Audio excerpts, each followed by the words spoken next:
It must be a new writing style, writing in text, in a big block of text. It must be a new writing style. Yeah, but I need to ask you guys if would you really want to read this?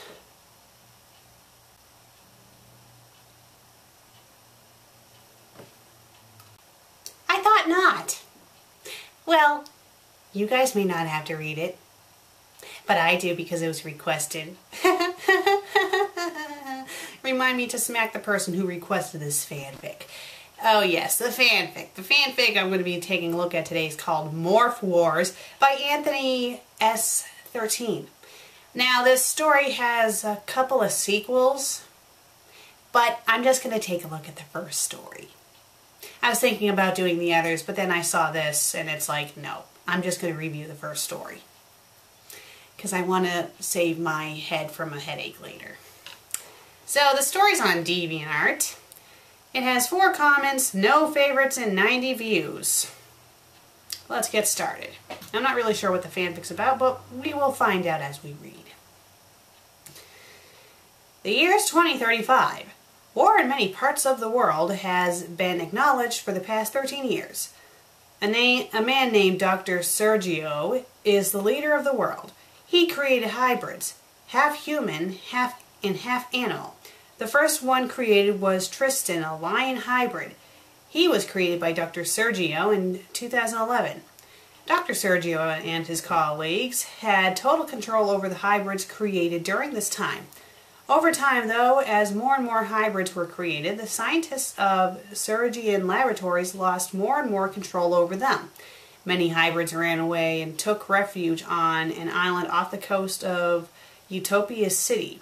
Dr. Sergio wishes to reclaim the creatures that he created, but all that they want is to have an autonomous life. As his eyes close slowly, Michael hopes he will land his awesome 1080 onto the half pipe and become a sponsored skater. What?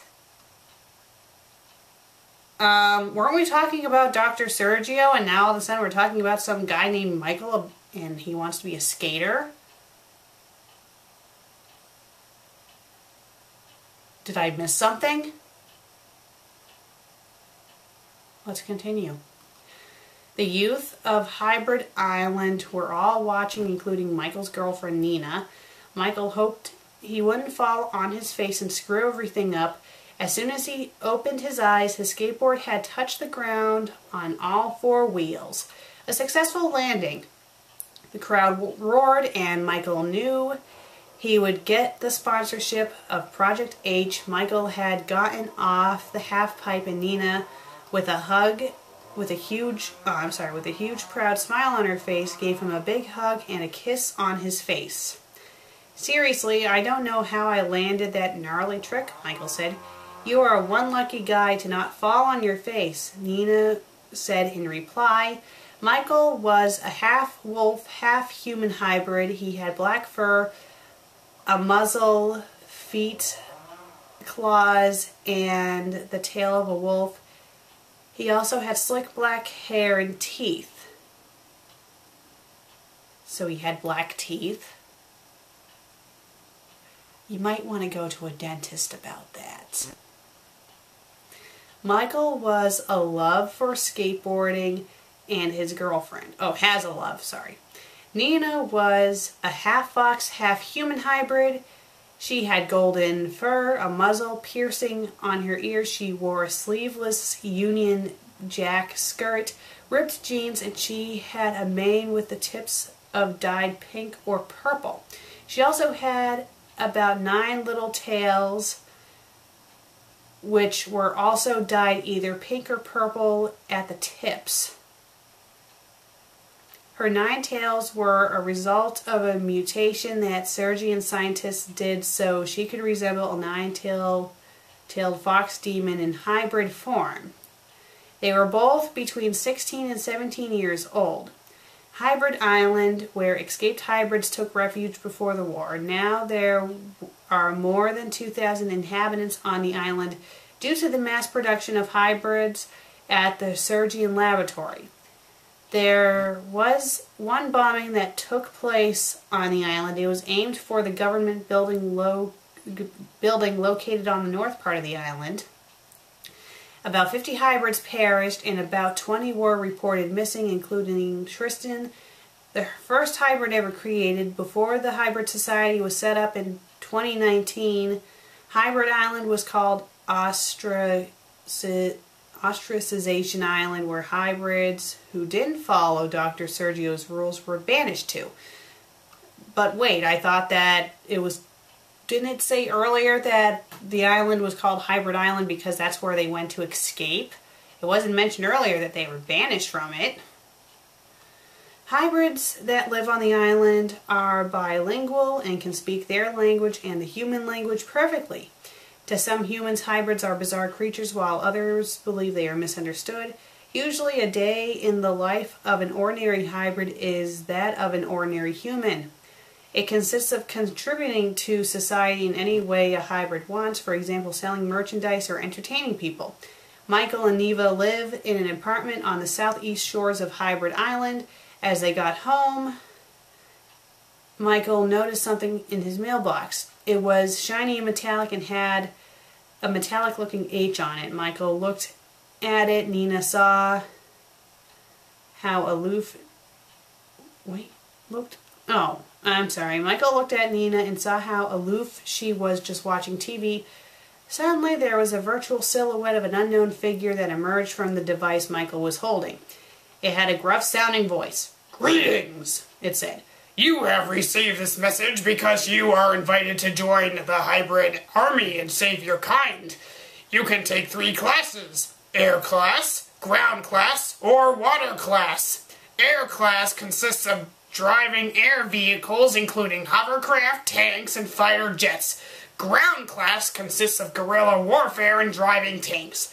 Last but not least, the water class consists of maneuvering submarines and ships. If you turn down this offer, that's okay, but you will give up the chance to become a hero and save your kind. Many copies of this message have been sent to other hybrids like you, aged 21 and under. So you are not the only one. Reply in less than 24 hours from now, and you're in." I apologize. That was probably a little too cartoonish, but oh well. Michael turned the device off and dreamed of how much of a hero he could possibly be. He can even have his own biographical recognized around the world. Just then Nina approached him and said, "What's going on?" Michael saw a trash bin behind him and threw the metallic device away. Then his red wolf-like eyes faced Nina. "What's going on?" Nina repeated. Nothing at all. He, said Michael, and he started sweating. "There's something I need to tell you. You're going to be a soldier for the hybrid army?" Nina's face turned from benign to suddenly tear-streaked. She got on her knees and started crying. "No, Nina, you don't understand. I am doing this for our kind." Michael tried to comfort her. But soldiers die, Michael. I don't want you to die. I love you." Nina was crying blood. "Why? I love you too." Michael said as he knelt down with Nina. "It doesn't matter if I'm not with you, because in my heart I will always be there for you." She then put her arms around Michael. Michael felt how soft her beautiful mane was against his shoulder. He stroked her golden hair and tried to comfort her. Nina was still very sad that her boyfriend was going to leave her. What if Michael died, she thought. Nina put her golden tails around Michael and kissed Michael on the lips. "I love you." Nina said again, "I love you too," Michael said in reply. Then they both kissed for a long time. The following day was a great day to die. The Sergian forces on the battlefield had the upper hand. Hybrids were being killed everywhere.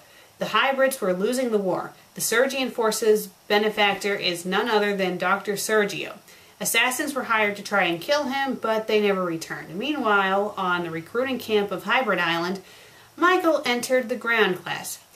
He will handle guns and shoot from tanks. The leader of the ground class was a half-dog, half-human hybrid by the name of Johnny. He was 23 years old and had a black fur just like Michael, except it was shorter. He carried 2 swords to use in battle.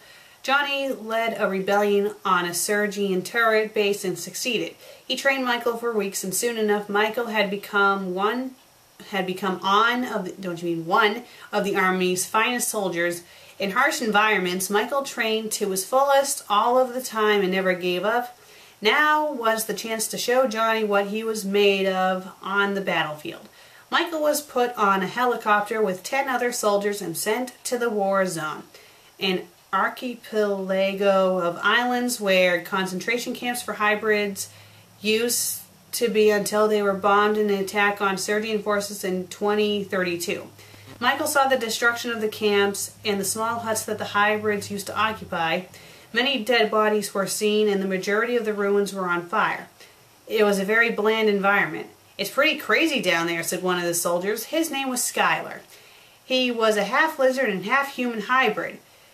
Okay, we all know that they're supposed to be, hybrided with humans, so you can just say that it's supposed to be like a lizard hybrid. Because the only reason you would say it's half human, half something is because if there was other hybrids, like a half cat, half dog hybrid. But seeing the story says it's only humans that are hybrids with other animals, they don't need to say the human part. Or at least in my opinion, they don't need to. He had green scales, yellow eyes, and dark green hair. Skylar was about 19 years old. "Yeah, I didn't know that the war was like this," Michael said. "Trust me, it's a lot worse than this. Soldiers being killed, bullets flying everywhere. It's a hostile yet animated environment," said another hybrid named Jalen. Jalen was 21 years old and was half dragon, half human. He was in the Army for about a year and had experienced so much. He had yellow, golden, orange scales and dragon-like wings. He had scars all over his body, claws, feet, and a long dragon tail. Be careful, his gentle blue eyes seem to express his enmity with peace and his experience with death. He doesn't like war at all and will do anything to make peace with humans. "All right, get ready to go to war," General Johnny said to the hybrid soldiers. "The copter is coming for a landing." Michael was ready to fight. He grabbed his gun and put on his Kelvar suit. He was about to go to war and he's barely 16. Just as Michael set foot on the war zone, he saw bullets being fired at him. He ducked for cover behind a damaged hut and shot back at the Sergian soldier and killed him. Several more Sergians with guns fired at Michael and almost hit him. Michael dodged the bullets and returned fire, killing them all. Just then, a battle tank full of hybrids approached Michael. "Get in. We gotta make some progress," Jalen said. "Where's Skylar?" asked Michael. I don't know," said one soldier. "I tried to call him on my PDA, but there was no response." "So are you saying he's dead?" Michael asked. "We don't know yet. He could be buried under debris from an explosion or something. We don't know." Jalen explained. Suddenly, a bomb was thrown in the two hybrids' directions. Michael and Jalen ran for cover. The bomb exploded next to both the hybrids and they collapsed to the ground in pain. They tried to get up, but the Sergians pushed them back down. They were captured. They felt doomed and thought they were going to die. Suddenly, a figure came and attacked the Sergians that were holding down Jalen and Michael. It was Skylar. He clawed one of the Sergian soldiers and freed his hybrid friends. "Skylar, you came to our rescue." "Ow, God, my arm," said Michael, clutching his arm in pain. He had injured his arm and broke both of his knees. "How exactly?" "Jalen, are you okay?" Michael tried to get up and walk and wake Jalen from his unconsciousness, but he fell to the ground. "Don't worry, we'll get an ambulance ASAP," Skylar assured both hybrids. Skylar dialed a number and an ambulance came to pick up Jalen and Michael. Don't you mean came? They were taken to a hospital to recover. Skylar went back to the fight in the war. Michael began to fall asleep on the hospital bed. Just then Michael heard his girlfriend's voice saying to him, "I'm never going to leave your side, even if you're not with me." It was consumed by the doctor's voice saying, "Hello, Earth to Michael, snap out of it." Michael knows that he was daydreaming. He got slapped across the face by the nurse. Oh, that's charming. She was half eagle, half human hybrid called Maria. She had brown feathers, a white face with a golden colored beak and blonde hair. She looked as if she was about 24 years old. Due to the injuries, it should take about 2 months for your niece and arm to recover, Maria said. Surprisingly, it only took about a month for Michael to fully recover. I just love how this story jumps all over the place. Really do. He was stronger than the average hybrid. I'm ready to go back to war, Michael said to Maria. All right then, tough guy. Go out and blow those surgery brains out.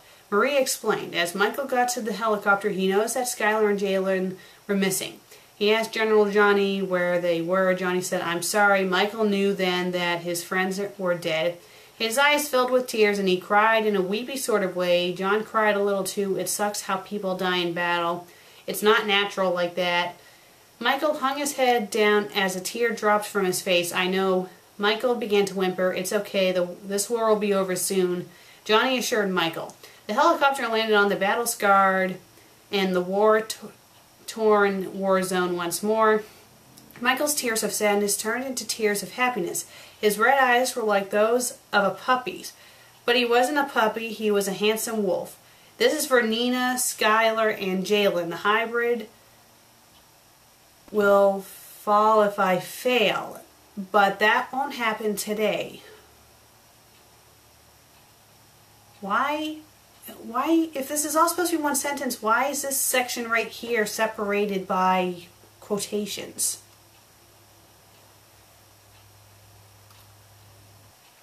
That doesn't make any sense. Let's continue.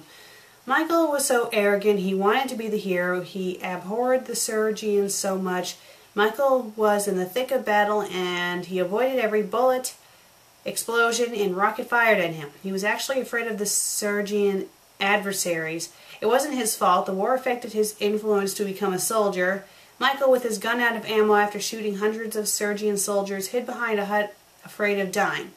Was he going to die? He thought. Or would he become a hero?